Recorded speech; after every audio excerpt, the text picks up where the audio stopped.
Pak Purbaya.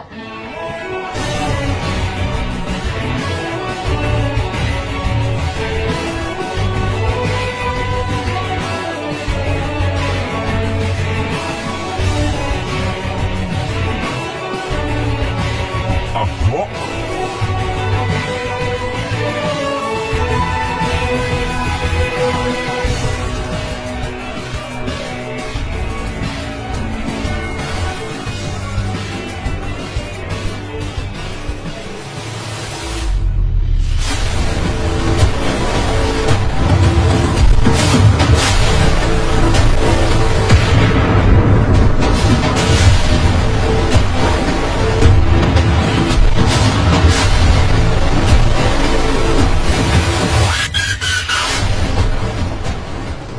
Karena DPR hantam saya di situ, hantam pakai Pertamina alasannya. Saya hantam Pertaminanya aja. 3 tahun 4 tahun ke depan udah kelihatan lah. Kan saya dukun, sudah dapat lah. Kalau gua nggak dipecat. Kenapa Pak Purbaya sepemberani ini? Karena sejak awal dilantik, Pak Purbaya menegaskan kalau hanya patuh sama komando dari RI1 yaitu Pak Prabowo. Tapi ini justru bikin Purbaya harus berhadapan dengan berbagai pihak. Seperti digeruduk 18 gubernur, dibantah Bahlil, sampai-sampai dikasih peringatan oleh Opung Luhut. Akan tetapi Pak Koboy menanggapi semua itu dengan santai, karena dijamin sama Prabowo. Jokowi, Pak SBY, Pak Luhut, Khairul Tanjung, siapa lagi yang itu top-top itu. Itu orang-orang pintar, Pak Hatta Rajasa juga. Jadi saya udah biasa bergaul dengan top-top tinkernya di Indonesia. Saya nggak pernah takut sama siapa aja jadinya. Cuman yang saya heran gini, kalau ada mafia migas seperti itu yang menghambat semua pembangunan, boleh nggak ngomong mafia migas? Boleh. Apa ya? Kan udah ngomong di Twitter. Kalau ada mafia migas yang membayar uang segitu banyak, kenapa nggak ada yang datang ke gue ya? Saya nunggu bayaran sebetulnya, cuman nggak ada. Tapi itu salah satu lawan kita yang harus kita lawan. Dan kalau presiden arahnya jelas, direksinya jelas, hajar. Jadi kalau dia macam-macam sama saya hajar nanti. Tapi kan sekarang lagi kejar-kejar ya, salah satu mafianya.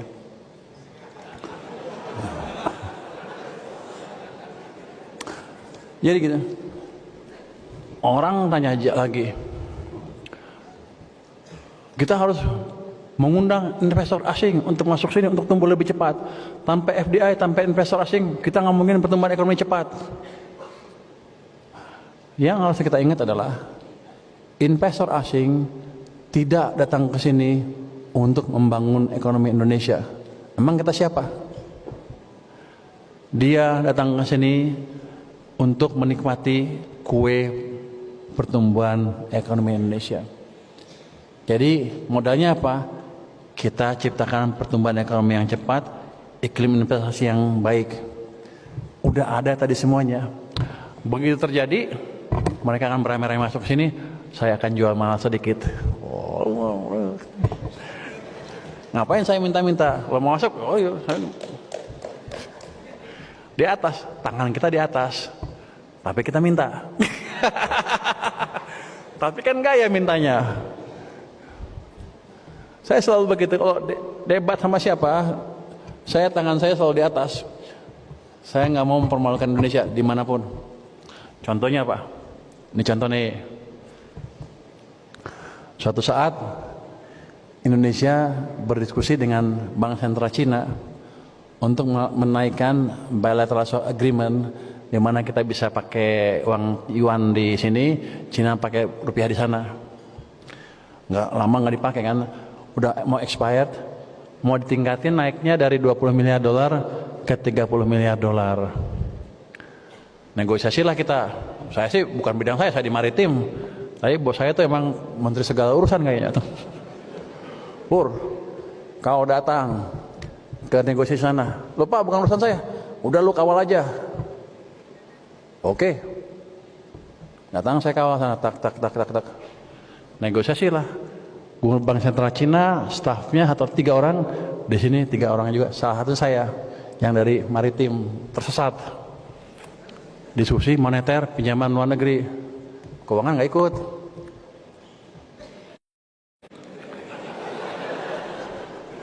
Biar kita hajar terus dia tuh. Biar sama gabut dia nggak kerja. Komisaris lagi. Jadi gini, waktu negosiasi itu kita bilang ke Gubernur Bank Sentral Cina, Pak Gubernur, saya harap dipertimbangkan, ya di bawah lah. Oh gini. Saya kan nggak berhak ngomong, saya kan maritim. Gue lihat sompret. Kita ngemis-ngemis sama Cina. Orang Cinanya, kalau bisa dipertimbangkan, ya bisa dipercepat Pak ini gini. Wah nggak tahu lah, kita masih menghitung, masih ini orang Cina itu. Gua nggak tahan. Namanya orang iseng. Saya ngomong ke Gubernur Cina, Pak Gubernur, menteri saya mau ke Cina bulan depan. Dia akan ngomongin bilateral swap agreement ini. Dia akan ketemu dengan 2 Menko di Cina, bosnya gubernur. Jadi di sana tuh nggak independen seperti sini, dikuasai pemerintah dan dia di bawah 2 Menko perekonomian, Menko di sana, satu perekonomian, satu apalah. Baru dia kata-kata, mau sana? Iya. Jadi gini Pak Gubernur, ini saya akan bicarakan dengan menteri itu, bos Anda lah kira-kira gitu. Jadi Anda harus siapkan dengan baik, jangan sampai nanti Anda susah. Langsung dia, gue sikat. Habis itu dia bilang gitu, saya bilang apa? Ya udah, kamu bisa selesaikan seminggu nggak? Bisa. Jadi walaupun kita minta duit, kita hajar dia. Kita menang. Waktu 1 bulan berikutnya ke Cina langsung dikasih sama bosnya sana.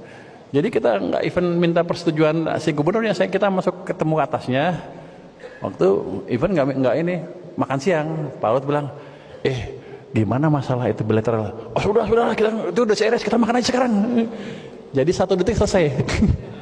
Besoknya tanda tangan. Jadi gitu. Walaupun kita minta, kita selalu di atas, bolehlah sombong.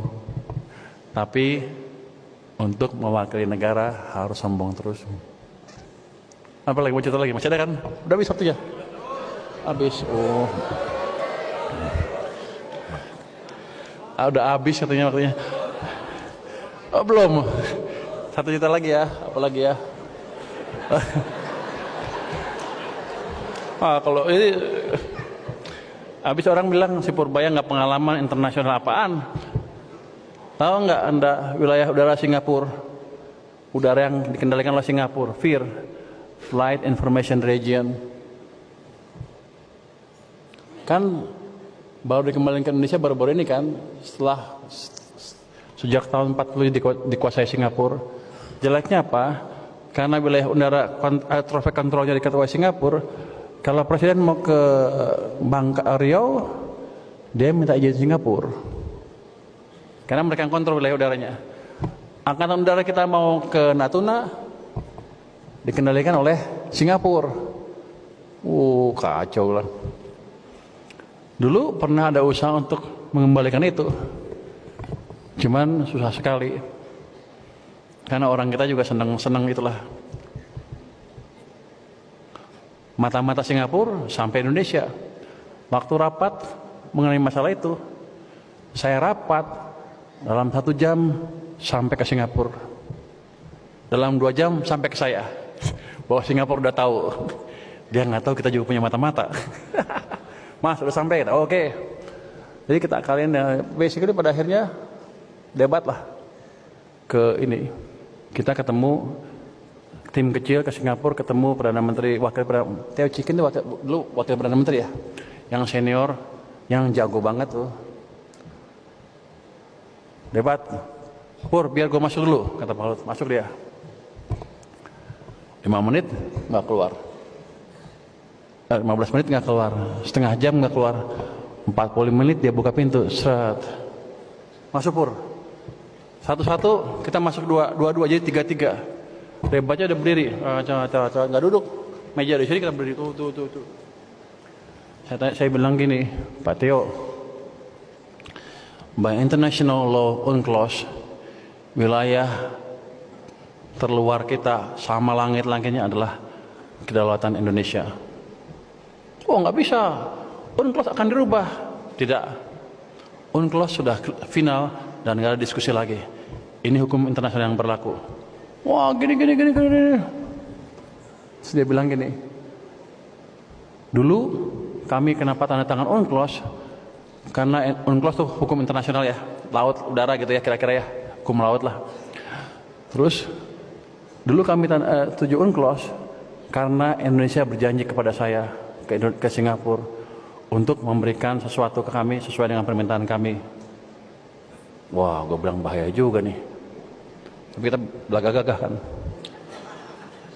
Kalau Indonesia janji dengan kamu, saya akan honor janji kamu. Gue yang mutusin tuh, padahal gue cuma deputi. Tapi masalah itu gue putusin aja. Saya akan kasih ke kamu. Cuman sekarang kasih tahu saya, dulu kamu janjinya dengan siapa di Indonesia? Yang kedua, mana surat perjanjiannya? Dia bingung. Nggak ada. Gue udah tahu nggak ada sih. Makanya gue beri kasih. Kalau ada gue kasih lo. Nggak ada. Ya udah, kalau nggak ada kita balik ke hukum internasional. Itu adalah wilayah Indonesia. Dia udah nyerah. Itu yang orang pintar nyerah sama saya, Pak. Oke, kami mengakui itu adalah sovereignty Indonesia. Oke, kalau gitu. Tapi kami minta kebutuhan kami diperhatikan. Oke, kita masuknya pakai wilayah area kerjasama. Kita akan kerjasama. Tapi udah jelas itu punya kita. Itu udah signifikan sekali kemenangan di situ. Terus dia bilang, oke, kalau gitu kita mau kerjasama. Kami butuh 1, 2, 3, 4. Granted. Jago gua. Masuklah wilayah itu. Tapi habis itu prosesnya terserah. Habis itu saya keluar. Tapi sudah diambil sebagian sekarang. Jadi udah di bawah kita. Jadi ya lumayan lah kita, Pak. Nggak bodoh-bodoh amat. Jadi internasional juga pengalaman banyak yang lain. Tapi waktunya mungkin sudah habis. Yang jelas